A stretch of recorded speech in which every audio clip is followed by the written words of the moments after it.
J'ai passé 30 ans. Non, je rigole. Tout ça pour dire que j'ai passé la trentaine et donc j'ai passé la dernière décennie à apprendre toujours plus, notamment sur l'investissement, sur la finance, etc. Et je pense qu'une des compétences les plus importantes que j'ai apprises, c'est savoir gérer mes propres finances, savoir reconnaître les mauvaises habitudes que j'avais pour faire le nécessaire pour m'en libérer.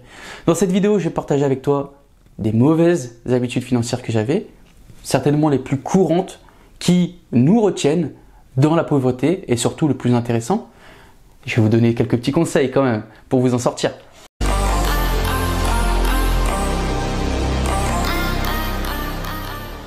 La première habitude à bannir, c'est se payer en dernier.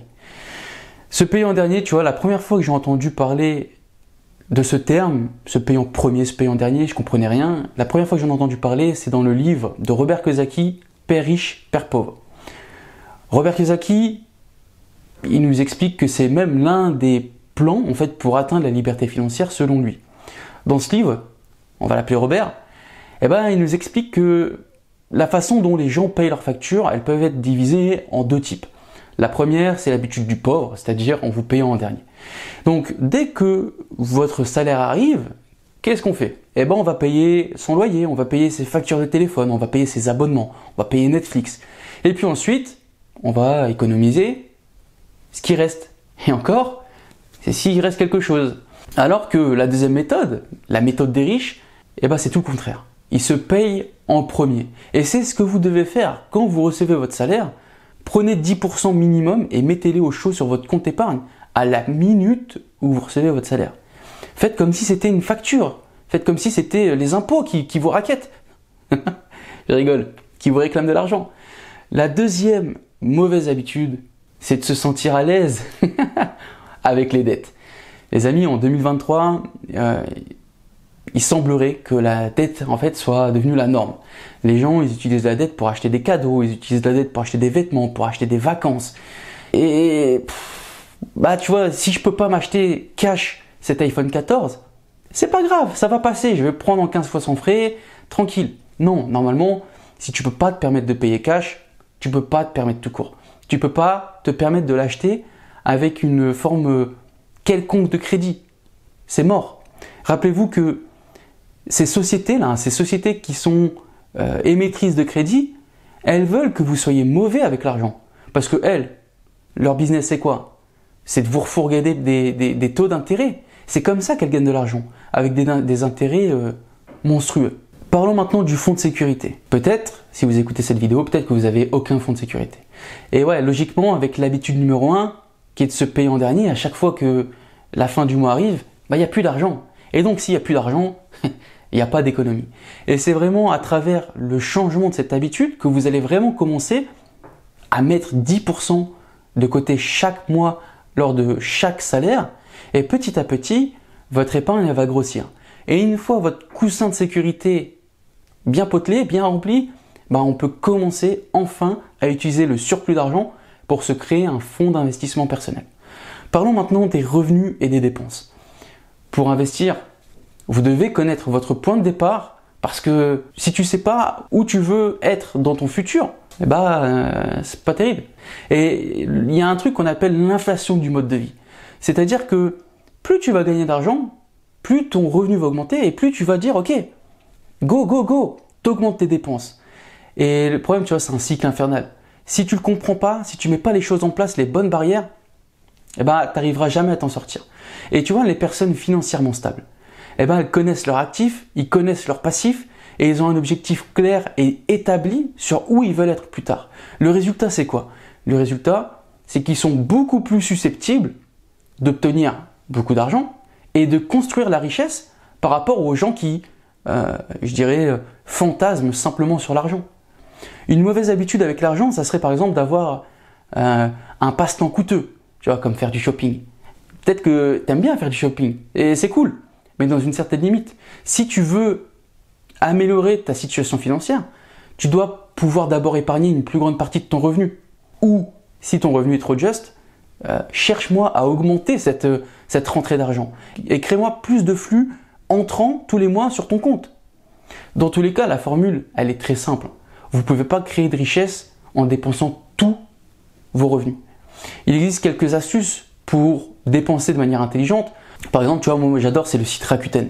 Je sais pas si tu connais, mais Rakuten, moi j'utilise un maximum parce qu'en fait, tu arrives à avoir des choses moins chères dessus et surtout, il y a une sorte de cashback. C'est-à-dire que tu achètes des choses et puis en fait, tu économises sans même t'en rendre compte. Donc c'est tout jackpot, tu arrives à payer moins cher et en plus, on te reverse de l'argent. Et donc, en appliquant déjà tout ce qu'on a vu, vous allez épargner un plus grand pourcentage de votre salaire, vous allez libérer de la charge en vous débarrassant des dettes, vous allez être plus serein grâce à votre fonds de sécurité.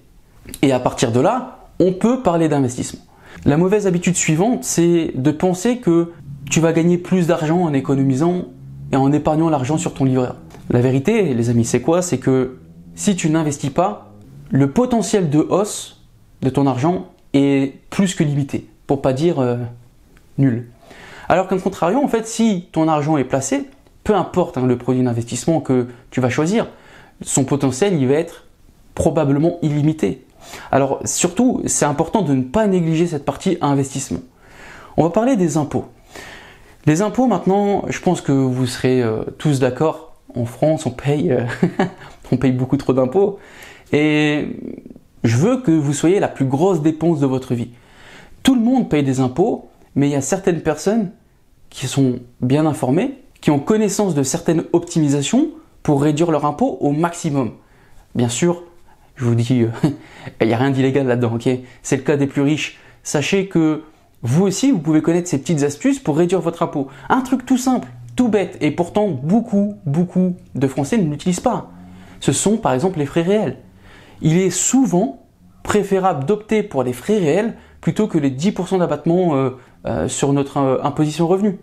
Donc, pourquoi s'en priver?